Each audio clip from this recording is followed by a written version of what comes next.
Warren Buffett has one rule that has saved him from every financial disaster of the last century. Never invest in a business you cannot understand. For 50 years, he ignored the internet, he ignored search engines, he ignored the cloud. While Silicon Valley was minting billionaires in the 1990s, Buffett sat on his hands, famously refusing to buy Intel or Cisco, even as they conquered the world. He called it a game he didn't know how to play. And when asked about artificial intelligence at the 2024 Berkshire Hathaway annual meeting, he didn't speak about profits. He spoke about terror. He compared AI to the invention of the atomic bomb. He said, "We let the genie out of the bottle, and I don't know any way to get the genie back in." He called it a force that could destabilize society, enable massive fraud, and change the nature of reality.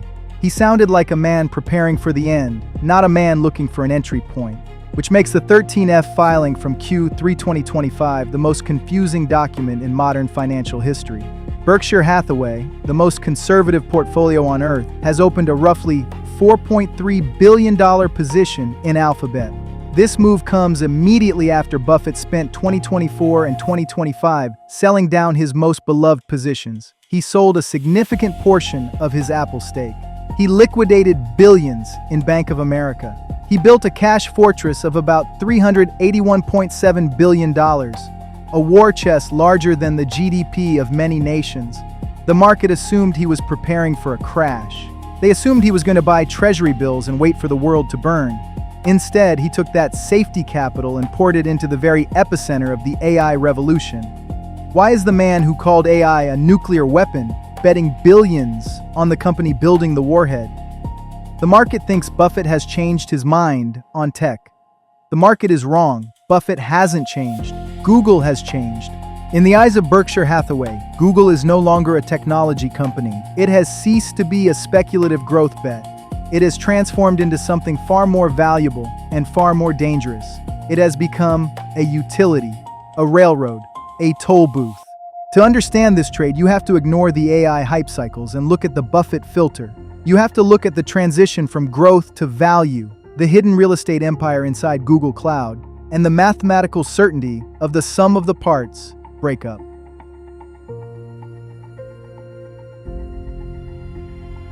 To understand the magnitude of this bet, we have to look at 1999. During the dot-com bubble, Buffett was mocked. Analysts called him a dinosaur because he refused to buy the internet infrastructure companies like Cisco and Oracle. His logic then was simple. I know the internet will change the world, but I don't know who will win, and I don't know what the profit margins will look like. He was right. The internet did change the world, but the hardware became a commodity, margins collapsed, and investors lost everything. So why is 2026 different? Why buy Google now, in the middle of an AI bubble that looks exactly like 1999? Because Buffett doesn't buy innovation, he buys inevitability. He bought BNSF Railway not because trains are exciting technology. He bought BNSF because you cannot move goods across America without them. It is an unassailable monopoly on physical transport. He bought Apple not because he understands the architecture of the A-series silicon chips, but because he understands consumer psychology. He knows that people will give up food before they give up their iPhone. Google has now entered this circle of competence. It has crossed the invisible line from tech stock to essential utility. Buffett missed Google in 2004. He publicly admitted it was a mistake. But in 2004, Google was a growth stock trading at 50 times earnings. It was expensive. It was volatile. Its moat was unproven. In 2026, the math is inverted. While Nvidia and OpenAI are trading at 60, 80, or 100 times earnings, priced for infinite perfection, Alphabet has been compressed. The market fears ChatGPT. The market fears the Department of Justice. The market fears the innovator's dilemma. This fear created a dislocation, a fat pitch. When you strip away the moonshots, the self-driving cars, the biology labs, the drones, and look at the core engine, you find the greatest cash flow machine in history. Search. Search is not software. Search is a tax on the global economy. If you want to sell insurance, you pay Google. If you want to sell shoes, you pay Google. If you want to book a flight, you pay Google. Buffett loves taxes. He loves businesses that sit between a customer and a desire and take a small clip of every transaction. He owned Visa and MasterCard for the same reason.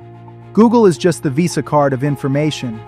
For 20 years, Google was a growth story. Today, it is a value story. And value is the only language Berkshire speaks. But what about the nuclear weapon? What about the AI threat? Buffett's warning about AI wasn't about losing money. It was about chaos. It was about the disruption of truth and the acceleration of fraud. But in financial history, chaos always flees to safety. And in the digital age, safety means infrastructure. The narrative on Wall Street is that AI search, Perplexity, ChatGPT will kill Google. Buffett is betting the opposite. He is betting that AI will make the moat wider because AI turns the internet from a software business into a heavy industry business. The cost to train and run these models is astronomical. Only a handful of companies on Earth have the balance sheet to sustain this war for the next decade: Microsoft, Amazon, and Google. Buffett knows that in a capital-intensive industry, the player with the lowest cost of capital wins. This is the Standard Oil playbook. Google owns its own chips, while competitors are waiting in line to pay the NVIDIA tax. Google owns its own fiber optic cables under the ocean. They own the physical pipes that carry the data between continents. Google owns the richest data set in human history, YouTube. While OpenAI has to pay Microsoft for servers, and pay publishers for data, and pay NVIDIA for chips, Google pays itself. This is vertical integration on a scale that makes the 19th century oil barons look small. Buffett isn't betting on Google's magic, he is betting on Google's math. When the cost of compute rises, the middlemen die. The margins of the startups get crushed by infrastructure costs. The infrastructure owners survive. Google is not just a participant in the AI war, it is the battlefield.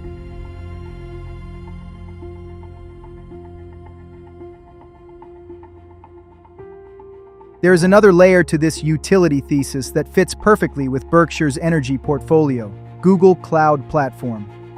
Berkshire Hathaway Energy is one of the largest owners of power plants and pipelines in America. Buffett understands that the world runs on electricity. In the 21st century, the cloud is just commercial real estate for data. It is the land on which the digital economy is built. For a decade, Google Cloud was a money-losing venture, trailing behind AWS and Azure. But in the last 2 years, that math flipped. GCP has become a massive profit engine. Why does Buffett like this? Because cloud computing has high switching costs. Once a Fortune 500 company builds its infrastructure on Google Cloud, it is excruciatingly painful to leave. They are locked in. This creates a recurring, predictable revenue stream that looks a lot like an insurance float or a utility bill. And unlike AWS or Azure, Google's cloud is built specifically for the nuclear era of AI.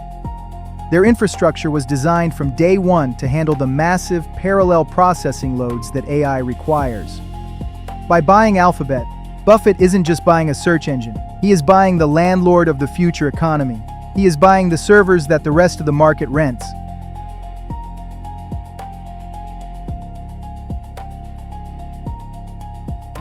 There is a specific asset inside Alphabet that aligns perfectly with the Berkshire philosophy, an asset that has no competitor: YouTube. If you look at the media landscape, cable TV is dying. Streaming services like Netflix and Disney Plus are fighting a bloody war of attrition, spending billions on content that expires. YouTube is different. YouTube is not a media company. It is a utility. YouTube has the network effect that Buffett loves in credit cards and soft drinks. The creators make the content for free. The advertisers pay to reach them. Google keeps roughly 45%. It is a royalty stream on human attention. In an AI world where text becomes cheap and easy to generate, video becomes the premium verification of reality. As AI floods the internet with fake articles and bot-generated spam, human connection becomes scarce. And YouTube owns the library of human connection. Buffett is likely valuing YouTube alone at $1 trillion. If you separate YouTube from Google, it would likely be the most valuable media company on Earth, worth more than Disney, Netflix, and Comcast combined. Yet, inside the conglomerate structure of Alphabet, it is currently priced at a discount. This is what Benjamin Graham called a margin of safety. You buy the diamond for the price of the glass. Even if search declines, the value of YouTube provides a floor that protects the investment.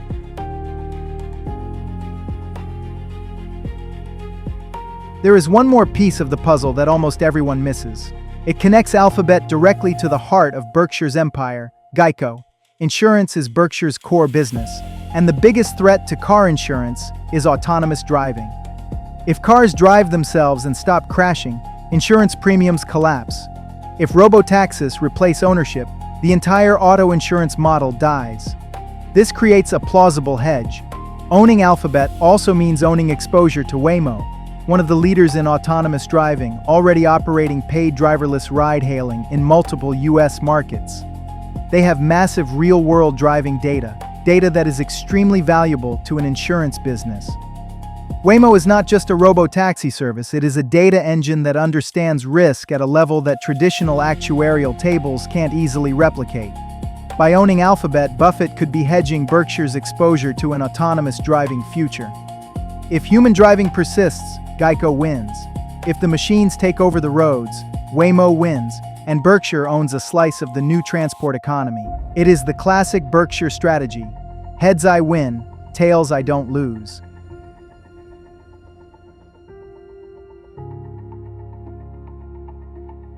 But there is a dark cloud hanging over Mountain View: the Department of Justice.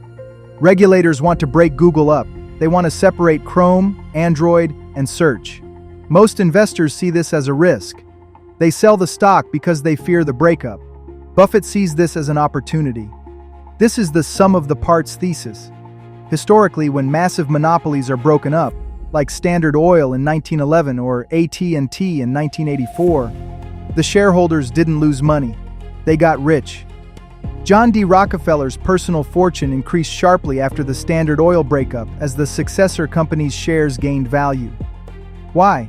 Because the conglomerate discount disappears. If Google is forced to spin off YouTube, the market will re-rate YouTube as a high-growth media stock, likely doubling its valuation. If Waymo, their autonomous driving division, is spun off, it trades like a high-growth robotics startup. Buffett loves a win-win scenario. If Google stays together, it is a cash flow monopoly that pays for his insurance float. If the government breaks it up, he owns shares in 3 dominant companies that are worth more separately than they were together. He is buying a dollar for 50 cents, and the government is the catalyst that unlocks the value.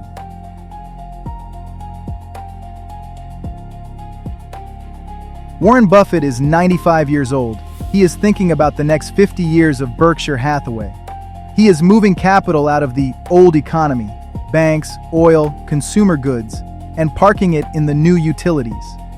He sees a future where AI is not a gadget, but a basic necessity like electricity or rail transport.